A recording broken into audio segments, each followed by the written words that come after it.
آخر میں اسی کانٹیکسٹ میں 5 کیسز میں بیان کر دوں، پھر ہماری یہ گفتگو مکمل ہو جائے گی۔ 5 مسکنسیپشنز کا میں ازالہ کر دوں، غلط فہمیاں جو پبلک میں مشہور ہیں، اور ان باتوں پر بھی سجدہ صاحب لوگ بتاتے ہیں جی جو یہ کر لے اس پہ سجدہ صاحب واجب ہے۔ آپ حیران ہوں گے کہ یہ تمام کام کرنا سنت ہے، یہ اگر کوئی کر لے تو سنت پہ عمل کرے گا، سجدہ صاحب واجب نہیں ہوگا۔ کیس نمبر 1، اگر کسی شخص نے فرض یا سنت نماز یا نفل میں یا وتر میں دوسری رکعت کے اندر پورا تشہد پڑھ لیا، عبدہ و رسولہ کے بعد درود شریف اور دعا بھی پڑھ لی، تو یہ سنت ہے۔ لوگ کہتے ہیں جناب کہ جی 4 رکعت والی نماز میں عبدہ و رسولہ کے بعد تھوڑا سا درود شریف بھی پڑھ لیا تو سجدہ صاحب واجب ہے، یہ آپ نے سنا ہوگا، خصوصاً ہمارے حنفی بھائی بتاتے ہیں۔ حالانکہ یہ سنت ہے، اور اس کا ثبوت سنن نسائی میں انٹرنیشنل نمبر کے مطابق 1721 نمبر حدیث ہے۔ سیدہ عائشہ کا بیان ہے کہ آپ صلی اللہ علیہ وسلم نے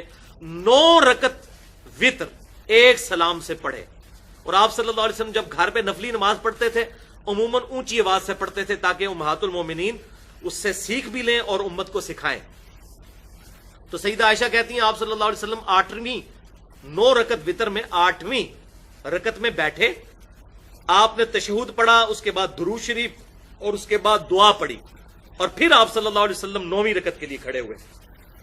پھر 9ویں رکعت میں بھی آپ صلی اللہ علیہ وسلم نے تشہد اور درود شریف و دعا پڑھ کر سلام پھیرا۔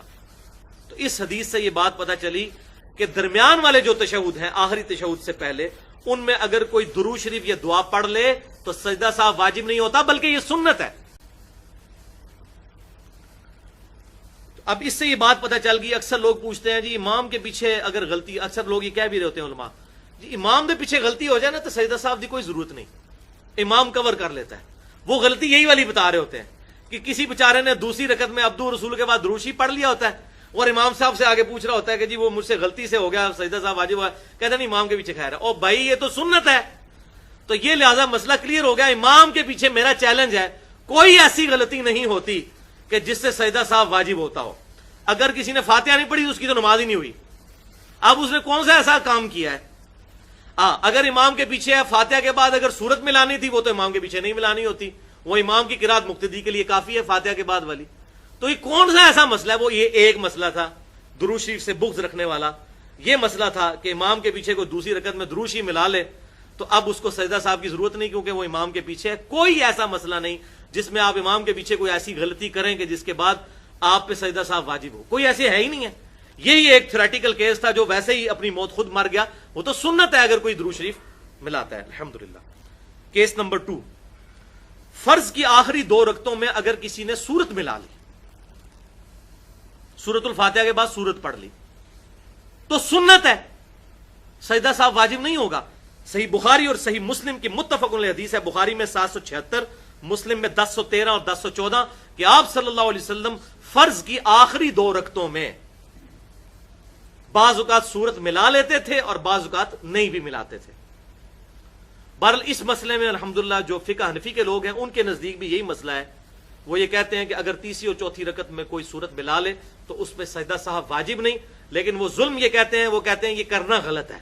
تو ہم کہتے ہیں یہ کرنا غلط نہیں ہے، یہ سنت ہے۔ بخاری اور مسلم کا میں نے حوالہ دے دیا۔ کیس نمبر 3، قرآن حکیم کو مصحف کی ترتیب سے بدل کر پڑھ دینا، یعنی کسی شخص نے پہلی رکعت میں قل هو اللہ احد پڑھی اور دوسری میں قل یا ایھا الکافرون پڑھ دی تو ترتیب بدل دی، تو اس سے بھی سجدہ صاحب واجب نہیں ہوتا۔ حنفیوں کے نزدیک بھی واجب نہیں ہوتا، لیکن وہ یہ کہتے ہیں کہ اگر کوئی یہ کرے گا تو اللہ تعالیٰ اس کا دل ہی ٹیڑھا کر دے گا، استغفر اللہ واتوب الیہ۔ وہ کہتے ہیں قرآن کو ترتیب سے بدل دیا، حالانکہ قرآن پاک کی ترتیب نزولی یہ نہیں ہے جس کے مطابق مصحف جو ہے مرتب ہے۔ قرآن پاک میں تو اقرأ بسم ربک الذی خلق پہلے نازل ہوئی ہے، اور یہ تو تھا وہ ایک الزامی جواب۔ اب علمی جواب اس کا سنیں کہ آپ صلی اللہ علیہ وسلم سے ترتیب بدل کر پڑھنا ثابت ہے۔ صحیح مسلم میں انٹرنیشنل نمبرنگ کے مطابق 1814 نمبر حدیث ہے کہ آپ صلی اللہ علیہ وسلم نے نماز پڑھتے ہوئے پہلے سورۃ النساء پڑھی اور اس کے بعد سورہ آل عمران پڑھی، حالانکہ سورۃ النساء مصحف کی ترتیب میں بعد میں آتی ہے، لہذا اگر کوئی ترتیب بدل کر بھی پڑھ لے تو سجدہ صاحب واجب نہیں ہوگا، نہ اس کا دل ٹیڑھا ہوگا۔ البتہ عموماً آپ صلی اللہ علیہ وسلم کی سنت یہی ہے کہ آپ صلی اللہ علیہ وسلم قرآنی ترتیب کے مطابق ہی صورتیں پڑھا کرتے تھے۔ کیس نمبر 4، اگر کسی شخص نے پہلی رکعت میں لمبی سورت کی بجائے چھوٹی سورت پڑھ لی اور دوسری رکعت میں لمبی والی سورت پڑھ لی، تو یہ بھی آپ معاشرے میں سنیں گے کہ مشہور ہے کہ جی وہ کم از کم 3 آیتوں کا فرق ہونا چاہیے، یعنی پہلی والی جو سورت ہے وہ 3 آیتیں لمبی ہونی چاہیے دوسری والی سورت سے۔ تو یہ بھی بالکل غلط ہے، سنت اس کے برخلاف موجود ہے۔ آپ صلی اللہ علیہ وسلم سے پہلی رکعت میں چھوٹی سورت پڑھنا اور دوسری رکعت میں لمبی سورت پڑھنا ثابت ہے۔ اس کا حوالہ بھی سن لیں، صحیح مسلم میں 2028 نمبر حدیث ہے کہ آپ صلی اللہ علیہ وسلم جمعے کی نماز میں اور عید کی نماز میں، یہ مشہور حدیث ہے، پہلی رکعت میں سورۃ الاعلیٰ پڑھا کرتے تھے، سبح اسم ربک الاعلیٰ، اس کی ہیں 19 آیتیں، اور دوسری رکعت میں پڑھتے تھے سورۃ الغاشیہ، اس کی آیات ہیں 26، اس کی 7 آیات اس سے زیادہ ہیں۔ پہلی رکعت میں آپ صلی اللہ علیہ وسلم چھوٹی سورت اور دوسری رکعت میں لمبی سورت پڑھتے تھے، لہذا اس سے بھی سجدہ صاحب واجب نہیں ہوتا بلکہ یہ سنت ہے۔ اور آخری 5واں کیس وہ یہ ہے کہ اگر کوئی شخص ہر رکعت میں ایک ہی سورت پڑھ لے سورۃ الفاتحہ کے بعد، قل هو اللہ احد اللہ الصمد لم یلد ولم یولد ولم یکن لہ کفوا احد، تو یہ کوئی غلطی نہیں ہے بلکہ پسندیدہ بھی ہے۔ آپ صلی اللہ علیہ وسلم کو شکایت کی گئی، بخاری اور مسلم کی متفق علیہ حدیث ہے، بخاری میں 7375 اور مسلم میں 1890۔ ایک صحابی کی شکایت آئی کہ وہ ہر رکعت میں سورۃ الفاتحہ کے بعد کوئی اور سورت بھی پڑھتے تھے لیکن سورۃ الاخلاص ضرور پڑھا کرتے تھے ہر رکعت کے اندر جب وہ جماعت کروایا کرتے تھے۔ تو آپ صلی اللہ علیہ وسلم نے ان کو بلا کے پوچھا کہ تم قل هو اللہ احد اللہ الصمد لم یلد ولم یولد ولم یکن لہ کفوا احد یہ ہر رکعت میں کیوں پڑھتے ہو؟ تو انہوں نے کہا یا رسول اللہ صلی اللہ علیہ وسلم، اس میں رحمان کی صفت ہے اور میں یہ پسند کرتا ہوں کہ میں رحمان کی صفت بیان کروں۔ تو آپ صلی اللہ علیہ وسلم نے ارشاد فرمایا اللہ تعالیٰ بھی تمہیں پسند فرماتا ہے۔ کتنی بڑی خوش نصیبی ہے، نبی صلی اللہ علیہ وسلم کی مبارک زبان سے کسی کو یہ کہہ دیا جائے کہ آپ کو اللہ تعالیٰ پسند کرتا ہے، بہت بڑی خوش نصیبی ہے۔ جس طرح سیدنا علی کے بارے میں بخاری اور مسلم کی متفق علیہ حدیث ہے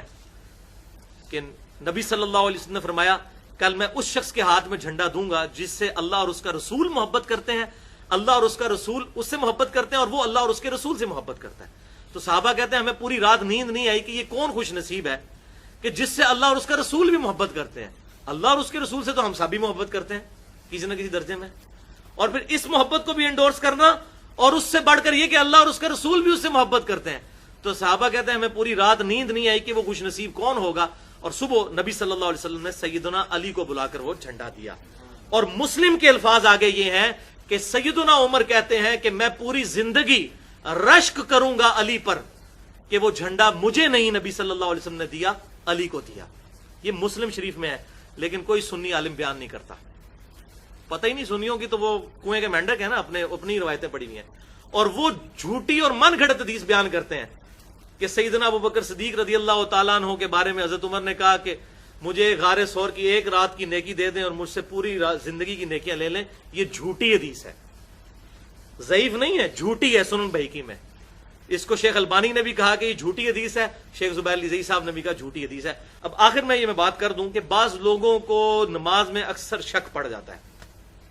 اور وہ ہر نماز کے ساتھ سجدہ صاحب کرتے ہیں، یہ بالکل غلط پریکٹس ہے۔ اتنا درجے میں کوئی غافل ہو جائے کہ ہر نماز میں اس کو شک پڑ جائے تو اس کو تو سر جو ہے نا اپنا دیوار کے ساتھ مارنا چاہیے اور رونا چاہیے کہ یا اللہ میرے ساتھ کیا معاملہ ہو گیا کہ میں تو شیطان کے ہتھے چڑھ گیا ہوں۔ تو یہ کام بالکل نہ کریں کہ وہم کے ذریعے بار بار سجدہ صاحب کر کے نماز مکمل کرنے کی کوشش کرتے رہیں، یہ بالکل غلط ایٹیچیوڈ ہے، خلاف سنت ہے، اس کی اسلام میں کوئی اجازت نہیں ہے، اس چیز سے بچیں۔ اور آج کی گفتگو کے ساتھ ہی 2 کمپلیمنٹری لیکچرز ہیں،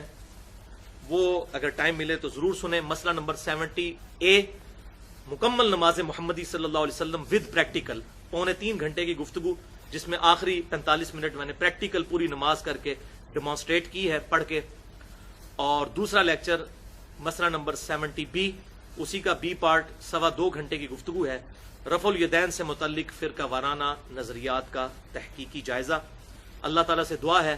جو حق بات میں نے کہی اللہ تعالی ہمارے دلوں میں راسخ فرمائے. اگر جذبات میں میرے منہ سے کوئی غلط بات نکل گئی تو اللہ تعالی ہمارے